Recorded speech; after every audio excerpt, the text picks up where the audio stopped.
We are joined in the studio by the ever-fabulous Kate Herbert. Morning. And good morning. And Nick Tolhurst, our marvellous producer. Thank you. And good morning. And let's hear what's been going on in theatre, Kate. Well, a couple of things. I'll talk about two. The Malthouse production of Macbeth and Undoing, in brackets, and A Streetcar Named Desire, the Tennessee Williams play, the MTC is producing. And Nick, you've not seen either of these, am I right? No, I haven't seen either of them. I mean, they are iconic plays. Well, the Macbeth quote, bracket, and Undoing, I find myself wondering whether I should be saying the name of the play, but I'm not in the theatre. I'm not allowed to say the name of the play in the theatre. Oh, Lord. I did it the other night, and I was about to run out the door, spin around 3 times, spit and knock and be asked back in. That's what you have to do. And swear? Yeah. Oh, swear. I forgot to swear. Yes. Would never have this is survived theatre the night. tradition, Theatre folks. tradition, yes. Superstition. Apologies for that diversion. So the Macbeth and Undoing is written by Zinnie Harris, who is an English playwright. And we saw another of her plays. Sorry, I can't remember the name. 2 women at the MTC early this year or late last year. It is not the Macbeth that we have come to know and fear, or love, or whichever. Not the full Shakespeare. There are bits of Shakespeare in it. What she has done, it's very common for writers, directors, companies to adapt and play around with the bard, with the scripts, and interpret and change, but this is to make it more palatable often, or to suit, gender issues, etc. But this is completely different. This is a big leap away from what Tom Stoppard did with Rosencrantz and Guildenstern Are Dead, where he took 2 minor characters and we saw what he perceived they might be doing when everybody else left the stage, or when they left the stage and everyone else was still on it, I suppose. That was an extraordinary piece of writing. Very clever. Very clever. Very funny, very smart, and used the Shakespeare as well as this other sort of existential issue in a sort of Beckett kind of way. But Zinnie Harris has taken a much bolder leap, much further away from the original. She focuses the attention on Lady Macbeth. And when I heard her talking on the stage show with Michael Cathcart a few weeks ago, I thought, this sounds interesting. We're going to find out what happens to her in those long periods when she's not on stage and she comes back on and she's mad. And because there is a story there, isn't it? There is a story, because she's her quite exit and reappearance. Absolutely, yes. She's still quite sturdy and seems in control and fierce, and then is gone for a long time, and then they start talking about her sleepwalking, etc. And then we find out she's killed herself in the play. This, I thought, would deal with all those hours or days in the middle. It veers off wildly at one point from the actual Macbeth story and becomes more about the sort of gender issues and the fact that why should she go mad, and they talk to the audience, and there's lots of meta-theatrical commentary on the fact that she's talking to us and we're the audience, and the narrator, who I think is just fabulous, Natasha Herbert, no relation. She is one of the weird sisters, one of the witches, but also the narrator who starts to play. And I think that character is the best. I'm wandering a little to give you a sense of how it is as a narrative or non-narrative. She, the narrator, Weird Witch, Natasha Herbert's character, begins the play talking to us and with some of the witches' language. So there's some Hubble, Shakespeare bubble, language, stuff, bits of that with the other 2 women who arrive, but mostly it's not that. Little bits of the Shakespeare filter through. The problem is that it clashes, or the contemporary dialogue clashes terribly with that. I understood that it was going to have some more of a poetic contemporary tone to the new dialogue, but it doesn't. It feels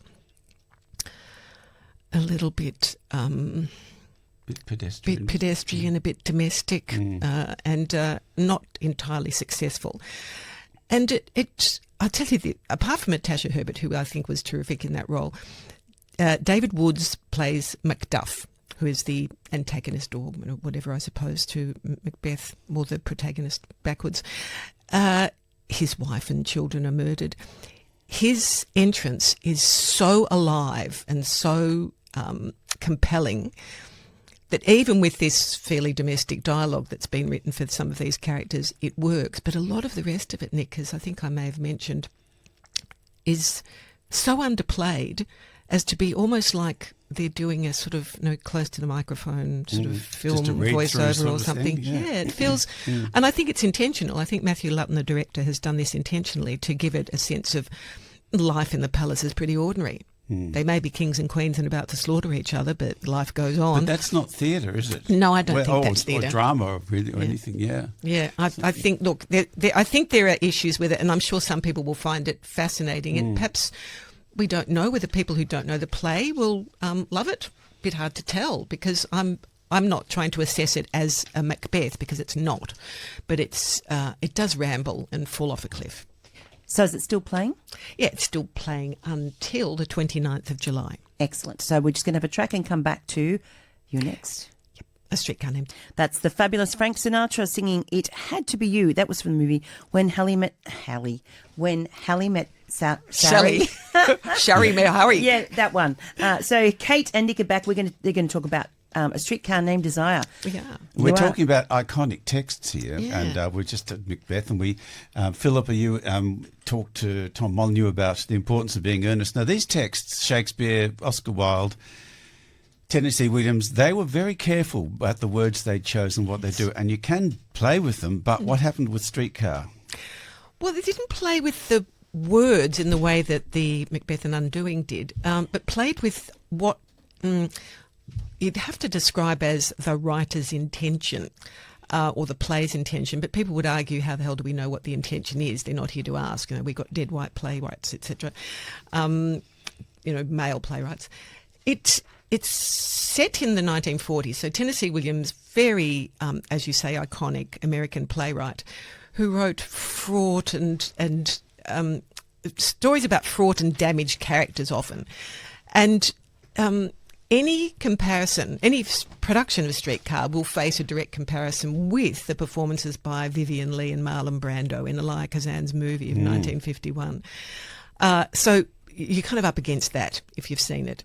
Now, my husband was with me. He hadn't seen that film, so he wasn't comparing it, which was, interesting. I was attempting not to.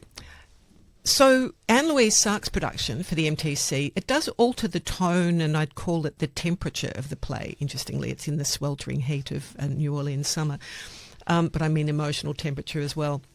The level of passion and even the sense of physical heat and sweatiness, compared with most past interpretations. So Blanche Dubois is played by Nikki Shields, and she is really exceptional. She is the core, the heart of this production. The character is anyway, but Nikki Shields, I don't think I've seen her do a bad show, even if all around her things are going awry.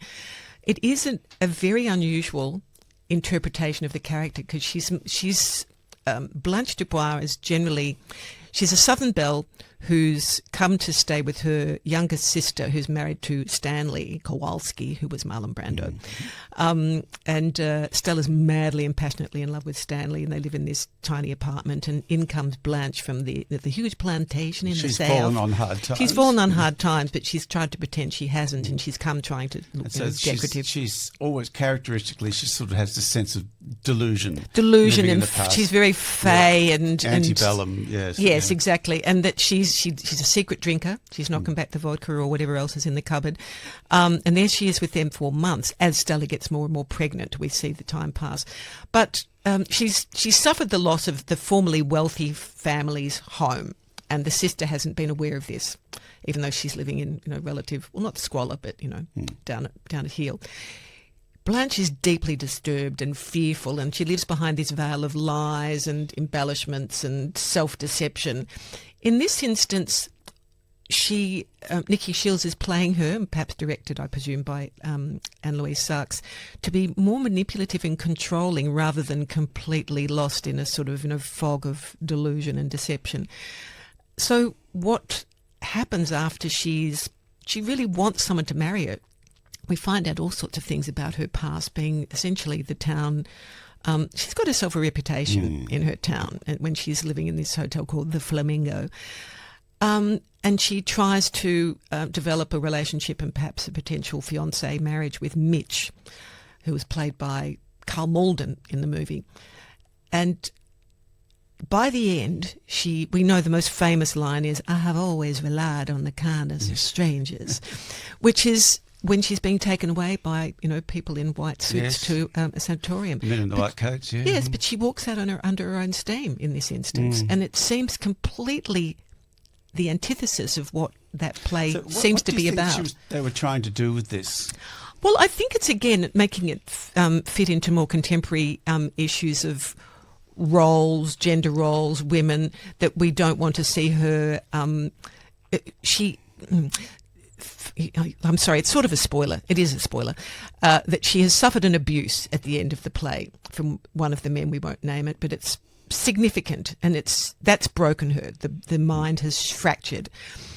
So it makes perfect sense for her to go into total delusion about things to do with her past and this present and this, but that's not what happens. So is it worth seeing? I think it is. And I think it's particularly worth seeing for Nikki Shields. Always, as you say. Yeah, always. Thank you, Kate.